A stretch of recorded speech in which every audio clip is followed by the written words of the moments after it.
this session is on rehearsal techniques, and these maybe techniques can be transferred to other choirs, adult choirs, maybe children's choirs, youth choirs, some things that we need to all be aware of. A lot of these things you will already know because all choir directors, we all kind of do the same thing, but to be reinforced is never a bad idea. We always can stand to hear some things again. So, to begin with, you've got this little handout, and just briefly we want to talk about rehearsals, what rehearsals should be, what a director should be. I tried to list some things that children's choir directors need to be, or all directors. Number one, musician. We have training in that area. Number two, we have to be an organizer. If we don't have organized rehearsals, we're shooting ourselves in the foot. This is not on the page here. Number three, a motivator. You've got to be inspired and inspire your people. Motivate them. An educator. You've got to know your material and give it to them. You've got to be a minister. And sometimes this is overlooked. We musicians like to focus on musical things, and that was our training. And for a long time, I knew a lot of colleagues who would only focus on music and no prayer in rehearsals, no scripture, no biblical emphasis. It was all music. And a lot of these people were music teachers. And I think it's different in the church. Music ministry in the church is so different. And now, particularly, we need to give our children the gospel. We need to be teaching the gospel. We need to be doing character building things. Not that these things are not done in school situations, but in a church, we're a little bit different. We're preparing them for worship, to sing in worship and participate in worship. Not just to march up and sing a song and sit down, but to actually participate in worship and what that's about. So that's very important. We have to be an entertainer. We have to have energy, and if we don't have energy as leaders, they are not going to have energy. I appreciate all of you public school teachers. How many teach public school? You have to be turned on all the time, right? Teaching music. Because if you're not, your kids are not turned on. I just admire you for doing that. My wife had taught for years in Richardson School District and then in Pensacola. And she was on her feet all day. And she said if she's not up and lively, with the kids, you can't get it out of the kids. So you're kind of entertaining them. You have to be a psychologist.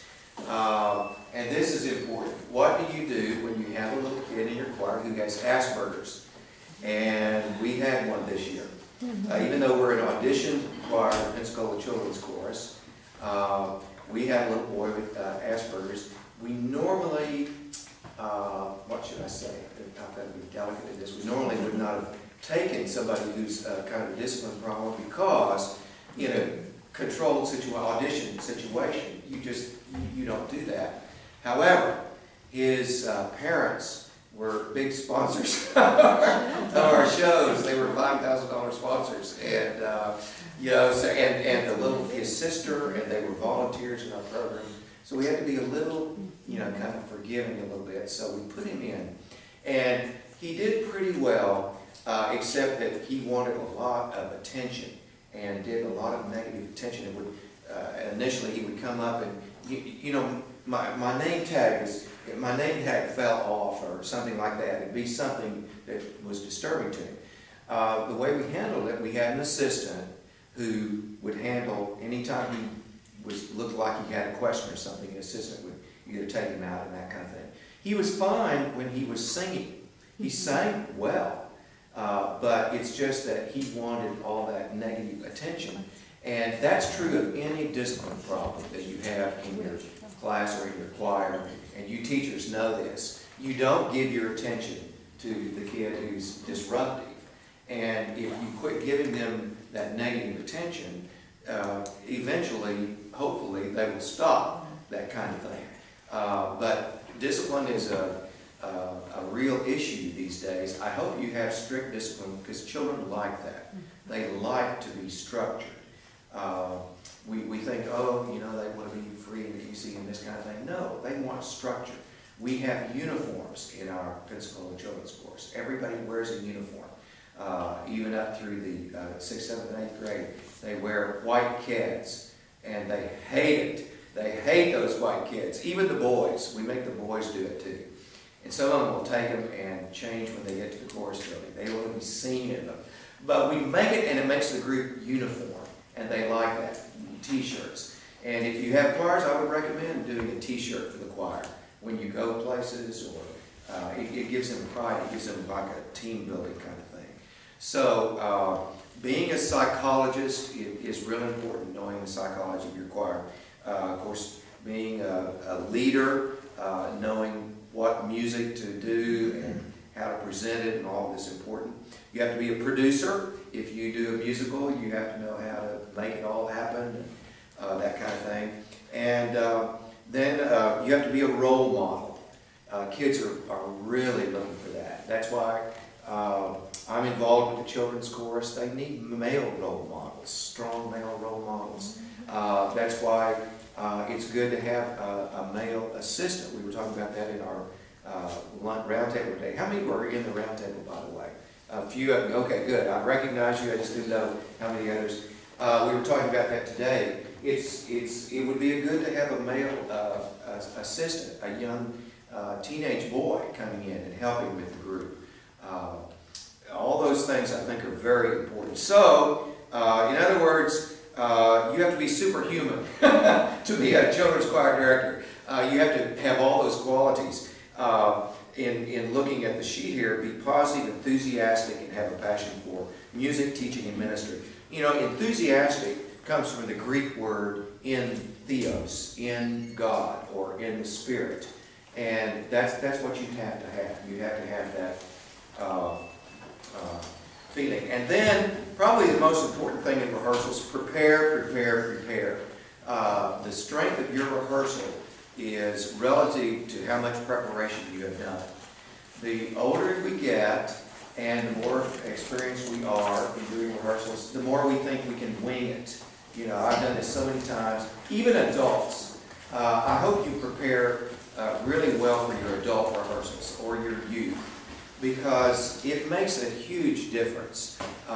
When I look at the music ahead of time, even though, well, I've done this music before, I know it, I'll know what to do. No. You sit down with the music, you look at it again, and you find things in the music that you can do. And, you know, I just can't say enough about preparing for rehearsal. Nothing is worse than getting ready for a piece of music. Well, what did I do with that? I thought I had it. Is it over here? Or maybe I put it over here. Well, you've lost your kids, you know, by then. Martha Kirkland said today at lunch, well, she has a little young boy who follows her around and gets her stuff when she leaves it somewhere. He goes to bring it to her. Maybe you will have that luxury. Or you go to put a CD in, you go to play a CD, and you open up the cover, and the CD is missing. You know, so all at once you're kind of wrecked, you know. So those kinds of things, they seem trivial, but they're so important. You know, to organize rehearsal, think clearly about what you're going to do. We were talking today at lunch, and some of the programs have only about 30 minutes, 35 minutes, the way the schedules are structured. Schedules are changing these days, you know, with all of the activities, sports activities, and all that are going on. You can no longer rehearse on an afternoon during the week. So you have to move it to Sunday or Wednesday evening or something, so you have a limited amount of time. It is even more important that you prepare that 35 minutes, and as somebody said today, they are quicker than you are, and you've got to be on top of it. So that's important. Engage the children and youth by asking lots of questions. You cannot ask enough questions in your choirs. Youth, maybe not adults because you're the leader, but with youth and children, constantly ask questions about the music. What tempo is this? Do you think we're taking the right tempo? What image do you think of when you're singing this song? You know, maybe musical things too. What is the mark above the word Lord? You know, things like that. Pick out things in the music. We're going to go over some music in a few minutes, and I'll show you some things to do. When you do that, do you ask it of specific children? No, I really don't. I ask the whole group, and somebody will raise their hand. And usually they like to be called on. And I have to call on different people. If I ask individual people, it may put them on the spot. You know, they may. Well, I found when I did it, like I started out doing it like you did, but the same kids always answer the questions, or always first to raise their hand. Well, then that would be a good idea to call on somebody. Say, I want somebody else to answer this question. Yeah, so I want somebody who has not answered a question to tell me who the composer of this piece is, and who wrote the words. You know, and they'll look at the music, and I'll be able to do that. But it's a good way of teaching. You know, a good teacher will ask a lot of questions. You don't want to just stand up here and talk all the time. You know, engage your people. But I think you're right. If the same people answer the questions, then do different ones, you know, and ask. And you can call out different people. You just don't want to embarrass them or put them on the spot. Know the music and be able to lead the printed score. Now, gosh, how many of us we're conducting choirs and we're just like this, you know? That is no good, especially with children. You can memorize this music. If they're going to memorize it, you have to memorize it too. Get out of the music and teach it.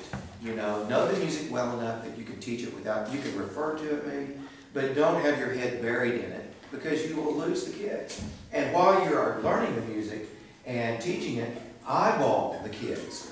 Use lots of eye contact. You know, that's how you engage them.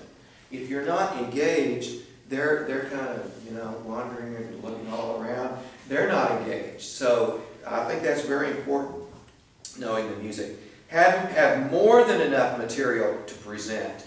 Nothing is worse than running out of things in a rehearsal. And then, now what do we do? Well, let's go back and sing that again, you know. You want to have much, much more, and you will go faster, and you'll have a lot more energy if that happens.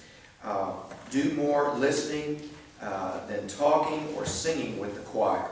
I like what I heard one time. Stop, look, and listen. Stop singing with the choir. Look at their faces and listen to their sound. Stop, look, and listen. How many of us sing all the time with our choir?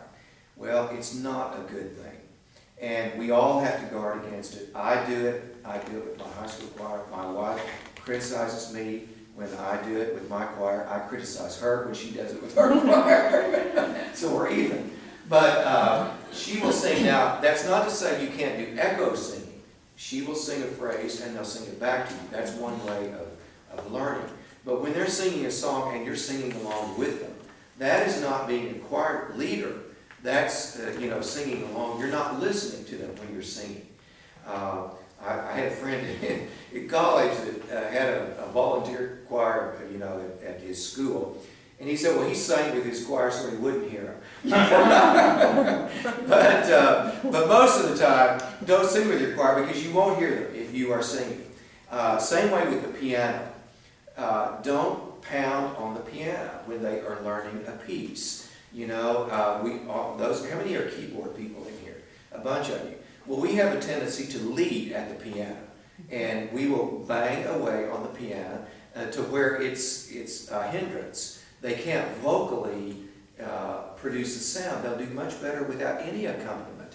Sing by rote. Sing a phrase and then let them echo it. Their ears will be better developed and it'll be more musical. Because when we're at the piano pounding away, we are not musical. And I have been there. I'm guilty of that. So I have to watch it. Know the singers and their capabilities. This has to do with choosing music. If you just have to know if they have a nice head voice, can they sing nicely in this range? Are they still developing their head voice? Then you need a piece that maybe has one or two of the high notes. Keep them out of that mid-range.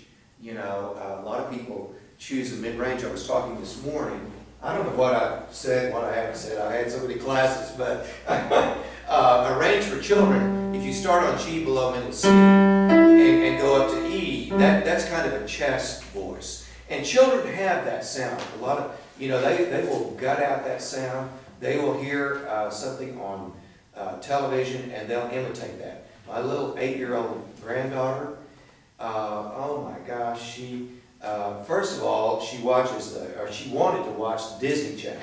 That's a horrible channel for children. It's a horrible model. I don't know if you've ever watched it, but, well, don't. They took it off.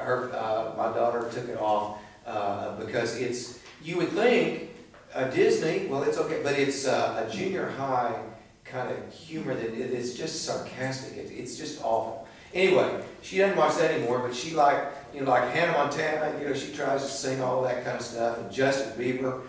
When she was 7 years old, her little 5-year-old sister, they still did the Santa Claus thing. The 5-year-old sister sat on Santa Claus and laughed, and she's very shy, and she asked for an American Girl doll, And then Emily, a 7-year-old, gets on his lap, and she asked for 2 tickets to see Justin Bieber in New York City.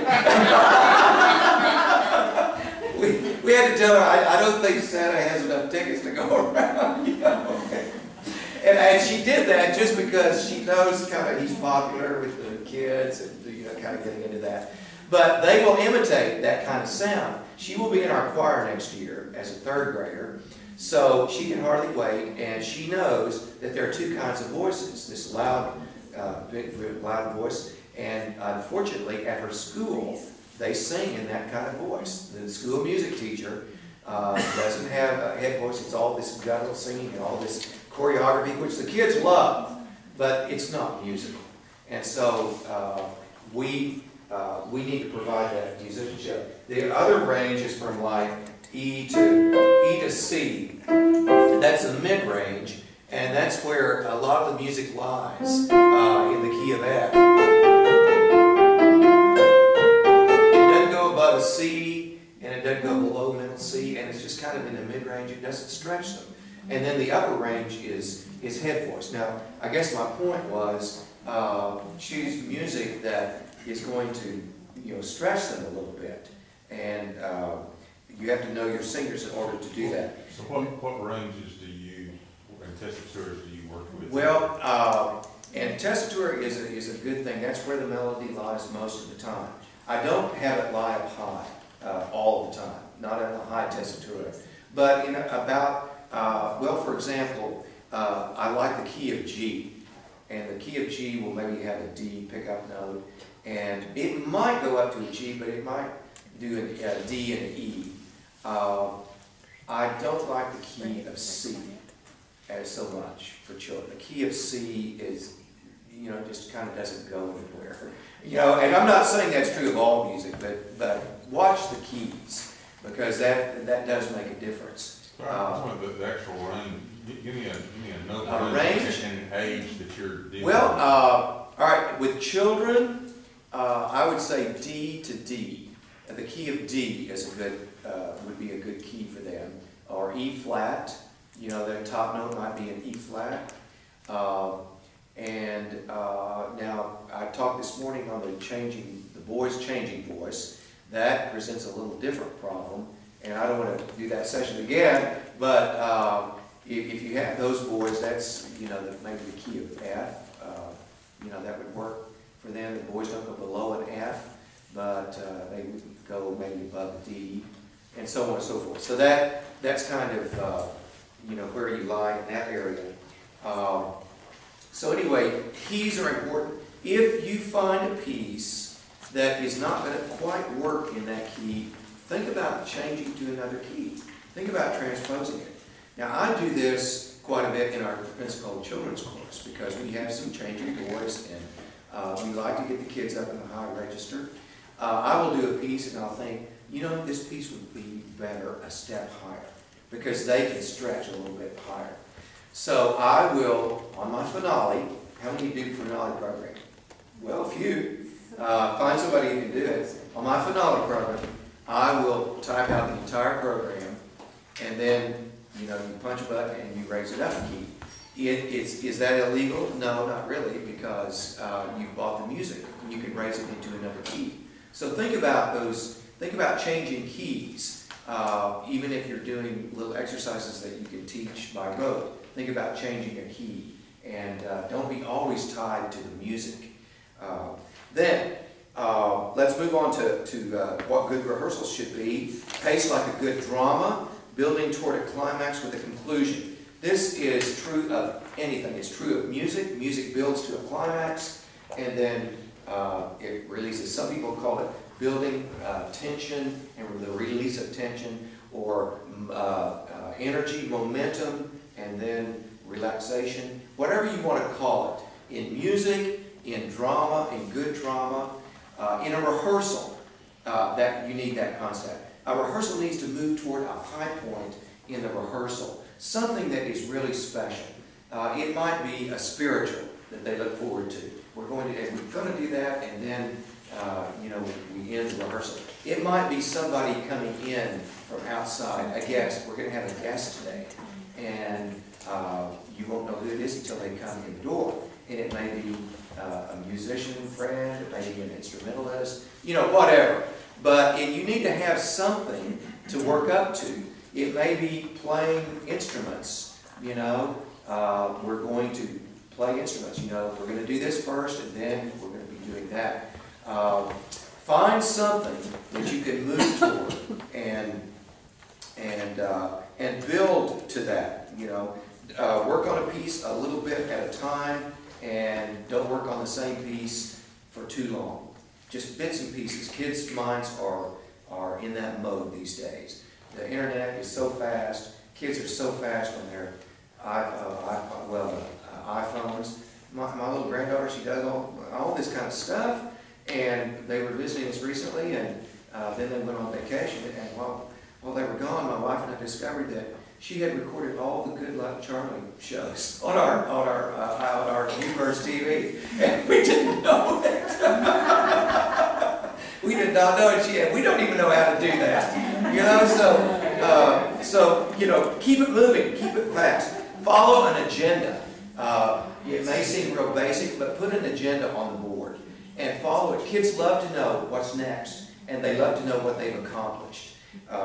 It seems elementary, but very important. Be disciplined and structured with seating. I think kids like to sit in the same places. They like to know where they sit. And I don't know how you feel. I like to, those of you who work with children a long time probably have your own method of how you handle music. I don't have them with my youth. I sometimes have music all laid out, and they come in and they take one. And that takes a lot of time. I'd rather do folders in a slot. Have all their music all ready. All they do is grab a folder and we're ready to go. Little things like that make a difference. They make a huge difference in the whole feeling of the group. Include a certain amount of choral and vocal technique, music theory, and musicianship, but not to the point of becoming laborious. That is a real, something to really think about. Don't bore them with a lot of technical stuff. Maybe one or two things in a rehearsal, and don't try to cover a bunch of concepts. Get them to singing. Singing, that's why they're there. It's all about the children. It's not about what you know and what you're trying to give them. It's trying to get everybody involved in singing. Use the 3 kinds of learning modes: auditory, visual, and kinesthetic. These are very important. This Chinese proverb: I hear and I forget. I see and I remember. I do and I understand. Chinese proverb, very poignant. I think, what is it when people sing in a concert or something, 70% of what people hear is what they see. Now think about that. That says something the choir's in the front of the church. I worked in churches, 2 churches where the choir was in the back, and everybody hated it. They wanted to see the choir. They were built at a time when people thought the choir should be in the back and not distract in front and all that. And that concept, I think, is hopefully not out the window. I know in liturgical churches it might work with the choir in the back. But anyway, use those 3 kinds of of teaching, and I'll get to those in just a minute. Then posture, breath support, shape of the mouth, inner space, and vowel uniformity. All those things about tone should come out of the music at certain points. Diction, and we talked about that this morning. Interpretation. I work on those three things probably more than any other. Rhythm goes along in there too. But the one that we neglect the most is interpretation. We get the right notes. We can work on volume. We get maybe some good tone out of it. But how often do we create artistry with the kids? They are so capable of artistry. And a simple thing like Be Thou My Vision, sing that for me, Be Thou My Vision. Be Thou My Vision. Yes, son. Second phrase is more.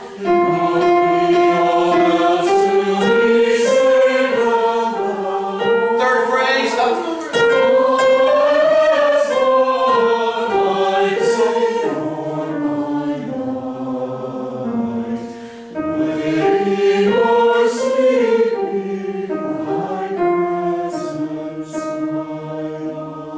children can hear that. They can hear those phrases. The third phrase of a chorale tune is usually the climactic phrase. And it goes, I'll do it backwards, but phrase 1 is up and over. Phrase 2 is a little bit more. Phrase 3 is even more. And then phrase 4 brings it back down. So you have one big overarching phrase with the third phrase as the climax. Now you think, oh, children, they won't identify with this. They just want to sing. No. They can be artists. They can be musical. They want to be. It touches them. So those things are very important. Then let's talk about some specific things. We'll talk about, first of all, we'll talk about improving their tone. We'll get to music in just a minute. I don't want to talk too long here. Improving their tone. This morning, I had to be aware of colors, and the colors. Blue, everybody sing this. Blue, green, gold, aqua. Yes, this would be something visual. This would be visual that they can see. This is a part of their learning.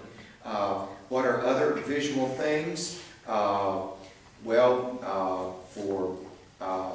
For the vowel sounds, Henry Leck has some motions that he does effectively. I think I'm modifying them a little bit, but ooh, this is a kind of a kinesthetic motion. Here we go. Ooh,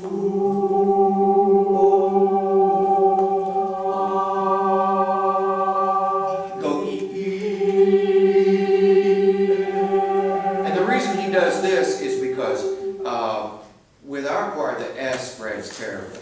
And, they want to sing they sing sideways, and this is a way of keeping that vertical sound.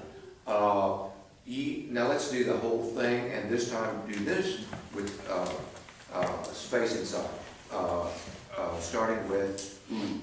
Ooh. Oh. Yeah, your sound changed totally. I did this morning. It's a column of sound, and you can do this while you're singing a song. It works with adults. Have adults do this. Your older women in your choir will sound so much better because when they get older, they tend to pinch a little bit.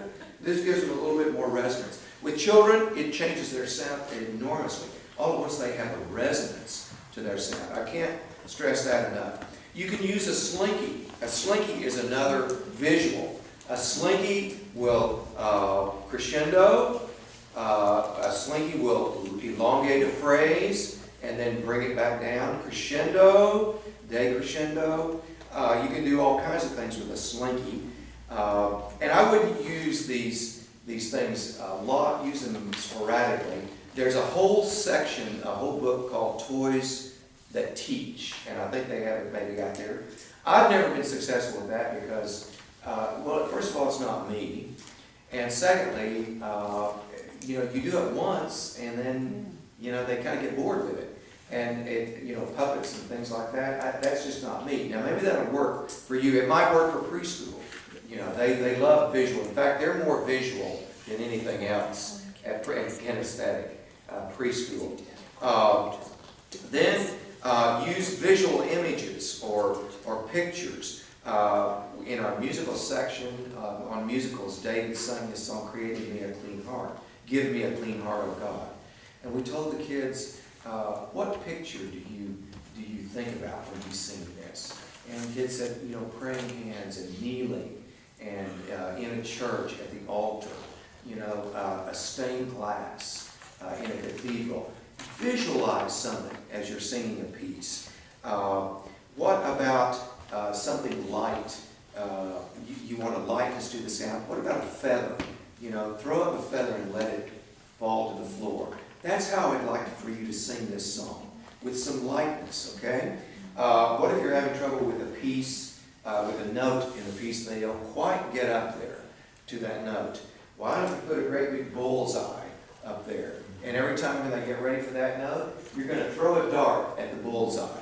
These are kind of visual things that you need to help the music. Sing an ah for me. On an ah, ready, and ah. Now watch my hand.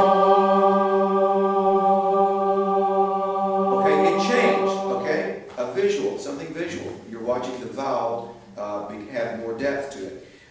Mabel Boyder, who worked with children for many years, used a rubber band. And sing an ah now.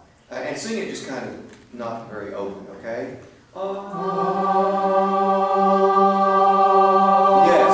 And she would have this rubber band on her hand in the middle of a concert. She'd be going like this, and the kids would know north and south, not east and west. We have a horrible tendency to just sing like this, our kids. And it's probably from the South. I grew up, like I said this morning, I grew up in Oklahoma where the letter A is a 3-syllable word. And somebody told me one time, you talk sideways, and I probably do, but it's a part of our accents, and we sometimes can't get rid of our accents, but we can when we're speaking, when we're singing. We certainly try to. A pinched nose, sing an ah and put a little nasality in it and hold your nose. No, just sing it with a little nasality. Now pinch your nose. Okay, did you hear the sound change? When you pinch your nose, you realize you were singing in your nose. Now, sing an ah and pinch your nose, and the tone should not change. So if some little kid is singing like this, and they'll hear that. And so, that depth gives depth to the sound also. Sometimes I will write diphthongs on the board. I'll write the word, a series of diphthongs like light, bright, light, sight, and have them sing those series of words with the ah vowel, or whatever diphthong we're working on. Now, sometimes I do read my lips. If we're working on diction, what song am I saying? Did you get it? Silent Night. Yes. You can have a lot of fun with that. Or something like Joy to the World. See? So, and what's the importance of that? Well, get your lips and teeth moving, and you can't go, joy in the world, joy in the world. You've got to have all of that going. Now, we come to the oral part, listening. What kind of sound do you want? What kind of sound do you want with your children? How do you get it? Do you do it with imitation is a good way. If you are a good singer, you can sing and have your children imitate you. If you are not a good singer, they're going to sound like you do. And I heard Madeline Bridges say one time that children imitate other children the best. Number 2, children imitate sopranos without vibrato. Number 3, they imitate sopranos with vibrato. And number 4, they imitate a male in falsetto. And I was talking to a young man today, and he said when he sings in falsetto, they all make fun of him. You know, you sound like a girl, you know. Woo, woo. And I used to do this all the time with my falsetto. The older I get, I'm losing my falsetto. And I mean, it's kind of strained, especially if you're up high. So it's probably not good for a male to use falsetto. You can have an assistant coming in. My wife works with the Pensacola Children's Chorus and has for 20 years or so. Wonderful singer, but as she's getting older, she doesn't like to do these high notes, that up to G and all that straight, beautiful straight tone. So we have one of our other singers come in, and as an intern, and they demonstrate. Somebody in the round table this morning was talking about she has hired 4 interns in her church as college students, and they come in, they're not paid soloists, they're interns in the music program. And they do sing in the adult choir as sort of the side, but they help in her program, and she is teaching them to be conductors, and it's a kind of an interesting concept. They can certainly imitate. The other thing, if you will play number 5 on there, listen to other choirs, listen to other CDs of a choir. This is a choir singing Inscription of Hope. I don't know if you know this, but this is a wonderful piece. If you don't know it, you should. But listen to this choir, and we would say to our choir, we want you to sound like this. Or listen to this, and give me some observations about this choir.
Make some observations about this. Which is the prettiest note that they sing in this song?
Are kind of spread or whatever. If you can keep them all in line, that is ideal. My favorite vowels for a high note are oo and e. E sounds very bright up there, and those are my favorite vowels for children. Now, let's take a look at some music and kind of apply some of these things. Take a look at where the image of God smiled. And who can tell me how this piece should be done? What do we need to know to do this piece? Happily. Happily. And I'm going to play the introduction, and I want you to tell me what you think of when you hear it.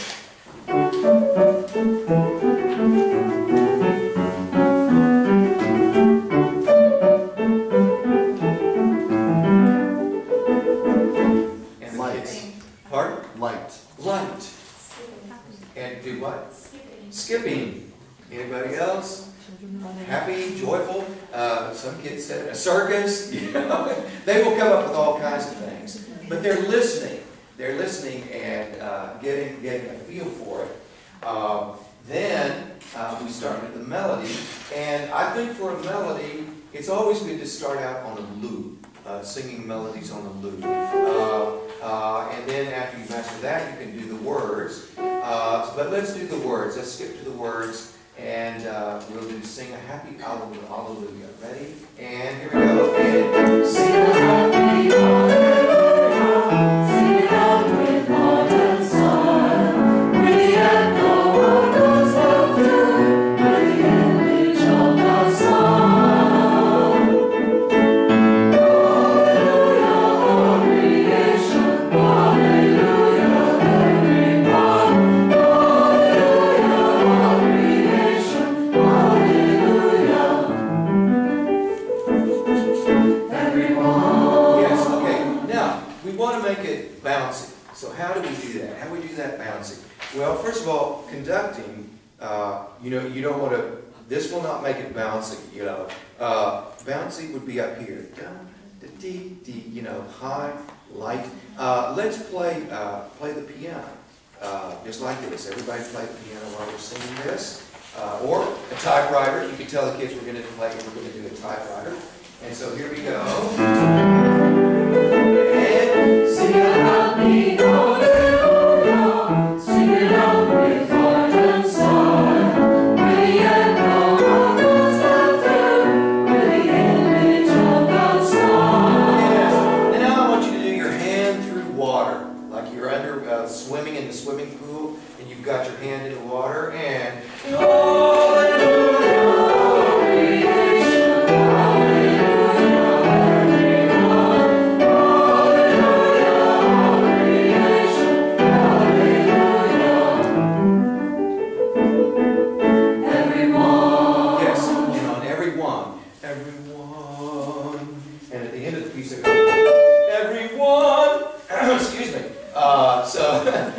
let's pull the tone out of our mouth when we sing. Just go up the octave. Well, no, wait till we get there. Sometimes on this, on the end of this, put your finger up here. Everyone, you know, anything like that you can do kinesthetically. Now then, one thing that we did and that they will do is, hallelujah, all creation. You know, they'll land on that note. Now, how do you lighten that? Well, let's leave it off. Let's leave it off. Okay, ready and sing. Hallelujah, all creation. Hallelujah, all creation. Hallelujah. Now, and one or two people kind of forgot and did it, and it was perfect. You don't need the whole choir landing on that, but you want the whole choir to sing it. Now let's all sing it, and as soft as you can sing, and take your hand, all creation, and pull it back. Okay, once again, and go. Hallelujah, all creation. Hallelujah, everyone. Hallelujah, all creation. Hallelujah. Good. Second verse, which is one of my favorites. We're the proof of God's good humor. We're the twinkle in God's eye, made to shine. Now, I would have maybe some of the kids, I would have the kids circle the diphthongs. What is a diphthong to circle? What's the first diphthong in the second verse to circle? Humor. We're the proof of God's good humor. We're the twinkle in God's eye. Eye would be the first diphthong. Eye, and then made to shine is another one. Reflect the glory, given light is another one. And space to fly. Now you circle all of those, and then every time you come to those, you know that you're going to stand those vowels up. And another thing that I've sometimes done is I will have kids come up front. This is a really good teaching technique. Have the kids come up front and listen to the choir. and give some observations as they're singing. They love to be teachers. They love to be listeners. Let's try this. We're going to try to unify a vowel. And I want this, maybe just people right here singing this side. And I want you to sing, ooh. I want you to sing it, ooh, but put it a little bit of E in it. Ooh. Yeah, something like that. Not too extreme. You do a mature ooh, okay? Ready? And then when I tell you to, I want you to change. Okay, here we go. Ready? And ooh. Okay, now round it. Yeah, and did you hear it unify? We were a little extreme, but it will happen in a choir. Now, in a choir, I want somebody to come up here and listen. And I want everybody to sing the ooh vowel. And you have them sing, now do this. You know, and it changes immediately. Or round your lips. Or do this. You know, or whatever you need to do. You can get the image of blowing up a balloon, your mouth, or you can do sipping on a straw. You know, that, or whistling. Now, if you do whistling, they'll start whistling. And you need to know how to stop it. Because it'll go on and on and on. So the mouth shape is very important and finding that in the words. Okay? Sometimes I will do, I will play a song. Now you tell me what word it is that I'm going to stop on. When I stop, tell me what word I stopped on. And I'm on the first verse, back to the first verse.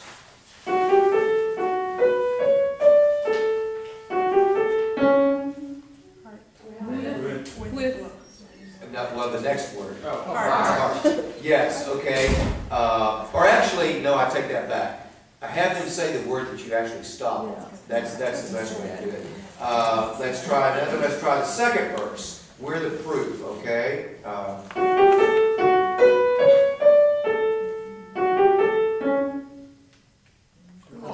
Twinkle. Yes, twinkle. And that way, they are really watching the music, and they love doing this because they want to find that mistake. Now, or they want to find where you stop. Now then, I'm going to play a wrong note. You tell me where the wrong note is. Raise your hand when you hear a wrong note.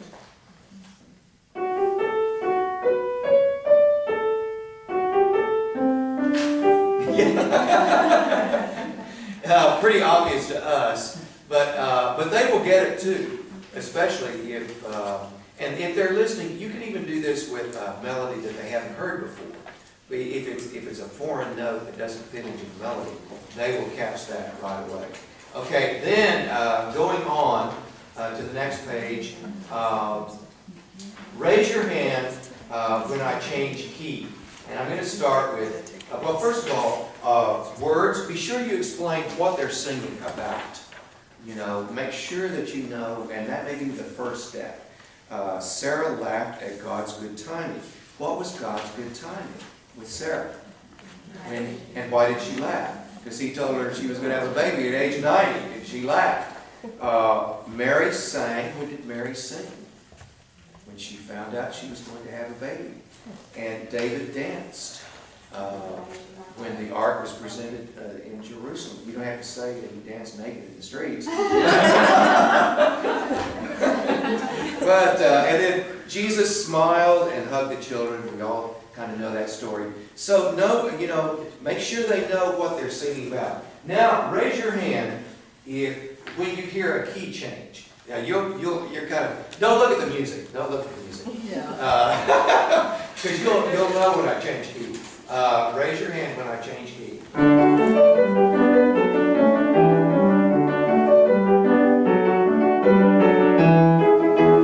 Yes?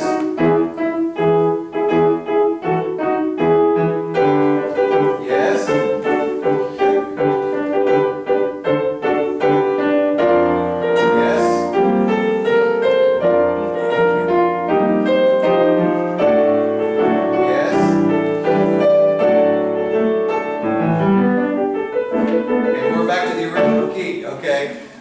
Simple, but here again it's a teaching tool. Getting them to listen and explaining what the music is doing, and it will connect with the music. Now then, start on page 5, second score, page 5. On Hallelujah, okay?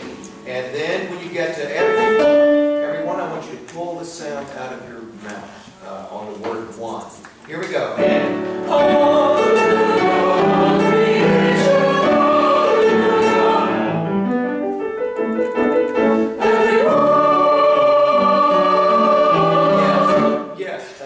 another kind of thing. So think of all kinds of ways that you can use motion. You know, a monkey fist, if you're doing something. Hallelujah, pelozarona, dita bile ka ofela, or siya humba, da da da da. What I always forgot. Siya humba, make kukaneni quinkos. Siya humba, kukaneni quinkos. Siya humba. You know, it's an African piece. So monkey fist. You know, bouncing ball if you want something to have that lilt. Or a lilt, a sway. Think of all kinds of motions you can do with your choir. Don't just have them stand there, you know, and sing. Okay, then let's look at something else. Let's look at, did we pass out that Mark Patterson piece? Yeah, you did, and we have to pass this in. This is just beautiful. Close your eyes, and I'm going to play the melody, and I want you to raise your hand when you hear the highest note in the melody. Wait until I finish. I mean, listen all the way through it.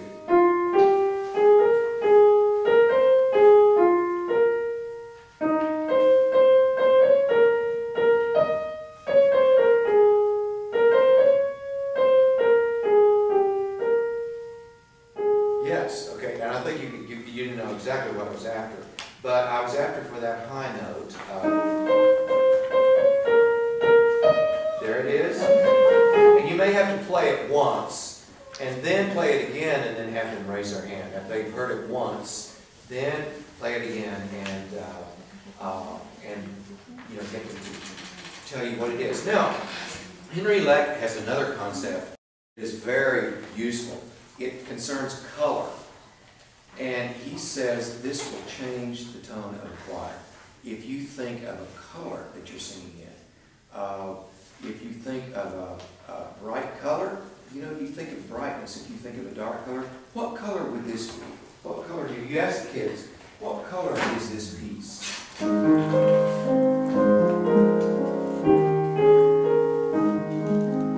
color would you say? Green. Anybody else? Blues, and you know, kind of dark. It's probably not red or orange. What is this piece? Yeah, it's orange, yellow, you know, it's bright. So have them think of a color that they're singing. It will change the sound. It will change the tone. And also, it goes along with visualizing what they're singing, you know. And this is a beautiful piece. What does the dotted line on measure 11 mean? And you need to tell them how to find measures. You know, that's another thing you can do. Teach them how to find a measure number. What does the dotted line on measure 10 to 11 mean? No breath. You don't take a breath there. Okay. Listen. Well, yeah. Okay. Here we go. So here we go. Now let's just sing this, and let's make phrases. Which phrase do you think is going to be the loudest phrase? And we decide, we listen, and they play the melody, and they all agree that it's phrase number 3. So let's sing it just the way we did Be Thou My Vision a while ago.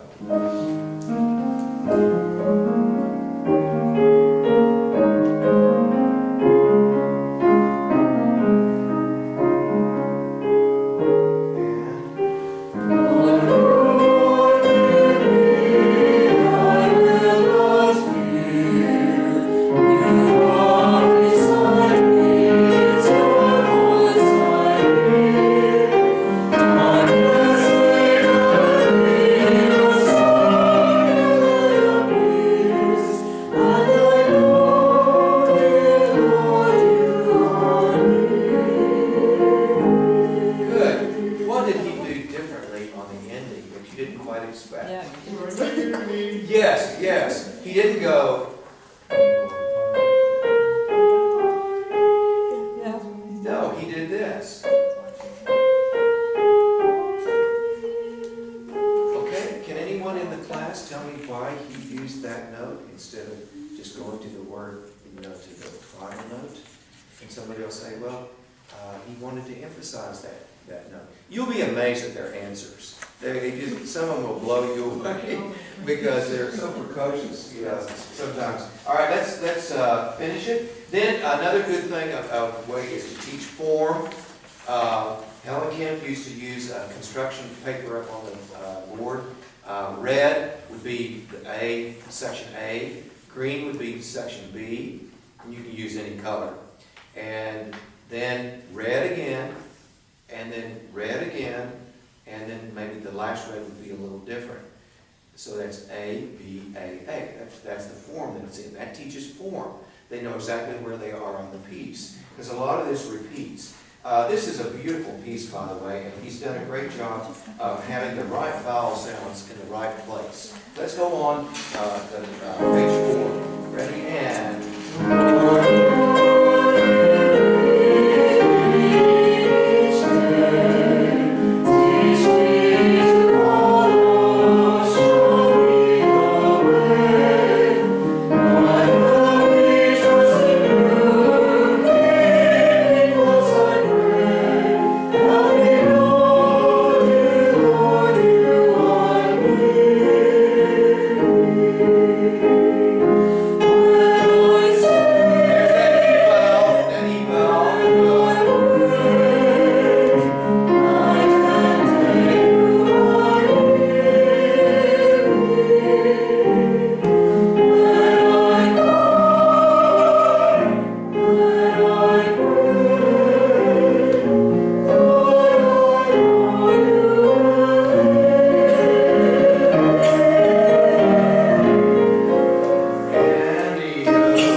This is a happy piece, you can tell by the introduction.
go higher.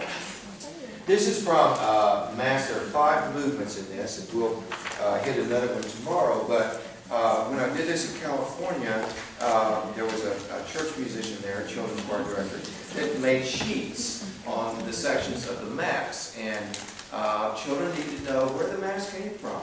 Because this liturgy, the celebration of the Lord's Supper, or the Eucharist, or whatever you want to call it, is the basis for a lot of worship in our churches. And a lot of what would happen in the Masses, we use in our church. Have you heard of Glory to God in the highest, Hosanna, blessed is he who comes in the name of the Lord, and Lamb of God? Those are from the Mass. And then you can explain that. And she says, do you realize that every Sunday we celebrate Christmas? Glory to God is the song the angels sang to the shepherds in the fields. Can you think of any Christmas carols that use the word glory or gloria? You know, angels we have heard on high. And then the song dates from the 2nd century. The complete name is Gloria in Excelsis Deo. And then a lot of words were added over the years to make the song last longer. Did Mr. Pote, the composer of our piece, use all the ideas in the traditional text? And there's a traditional Gloria written up here that the kids learn. And so on and so forth. So those are things, and the stress is on this whole section that I presented, it's all about the children. It's not about how much we know and how good a teacher we are and this kind of thing. It's about imparting all of this to the children and what they are internalizing and how we are influencing them in building their lives and building their Christian character. So.